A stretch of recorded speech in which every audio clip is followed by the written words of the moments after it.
ഇത്രയും പാറക്കല്ലുകളാണ് എന്നിട്ട് ഒലിച്ചു വന്നിട്ടുണ്ട്. ഈ വലിയ വലിയ പാറക്കല്ലുകൾ കണ്ട. ബുള്ളറ്റ്, സ്കൂട്ടി, അവിടെ വേറെ ബൈക്ക്, അവിടെ ഒരു ടീ ഫാക്ടറി ഉണ്ട് കേട്ടോ. തൊട്ടരുവ് കൂടെ ഒന്നും സംഭവിച്ചിട്ടില്ല ടീ ഫാക്ടറിക്ക്. വയനാട്ടിലെ ഉരുൾപൊട്ടൽ ദുരന്തത്തിൽ കാണാതായവർക്ക് വേണ്ടിയുള്ള ജനകീയ തിരച്ചിൽ ഇന്നും തുടരും.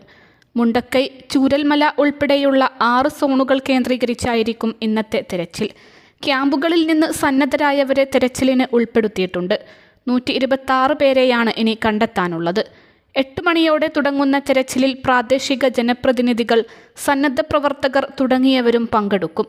പുഴയുടെ താഴെ ഭാഗങ്ങളിൽ സേനയെ ഉപയോഗിച്ച് തിരച്ചിൽ നടത്തും. ഇന്നലെ ദുരന്തസ്ഥലം സന്ദർശിച്ച പ്രധാനമന്ത്രി നരേന്ദ്രമോദിയോട് വയനാട് ഉരുൾപൊട്ടലിനെ ദേശീയ ദുരന്തമായി കാണണമെന്നും പ്രത്യേക പാക്കേജ് അനുവദിക്കണമെന്നും മുഖ്യമന്ത്രി പിണറായി വിജയൻ ആവശ്യപ്പെട്ടിരുന്നു.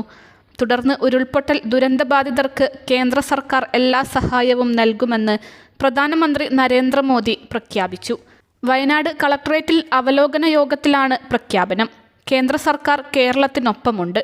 ദുരന്തം നേരിടാൻ പണം തടസ്സമാവില്ല. ദുരിതബാധിതർക്ക് ഒപ്പം നിൽക്കുകയാണ് പ്രധാനം.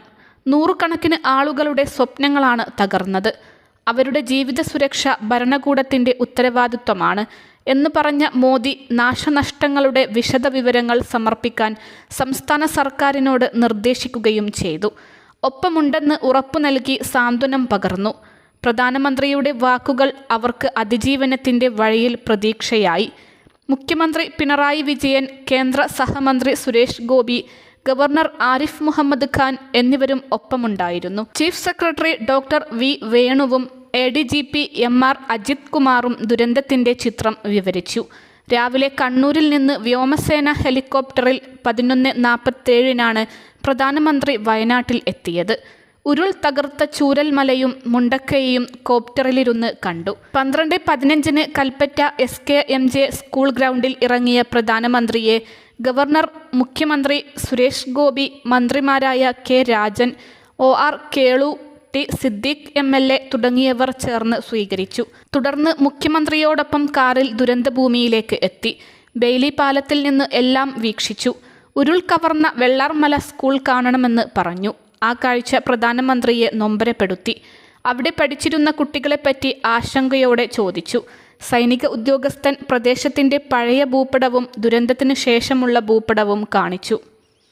അൽസലാമ ഐ ഹോസ്പിറ്റൽ 21 ലക്ഷത്തോളം സന്തുഷ്ടരായ ഉപഭോക്താക്കളും 2 ലക്ഷത്തോളം തിമിര ശസ്ത്രക്രിയകളും പൂർത്തിയാക്കിയ മലബാറിലെ ഏക കണ്ണാശുപത്രി. ലോകോത്തര നിലവാരമുള്ള ചികിത്സാ സംവിധാനങ്ങൾ, എല്ലാ നേത്രരോഗ ചികിത്സാ സൗകര്യങ്ങളും വിദഗ്ധരായ ഡോക്ടർമാരുടെ മേൽനോട്ടത്തിൽ. Al Salama eye hospital, hospital road, Perinthalmanna.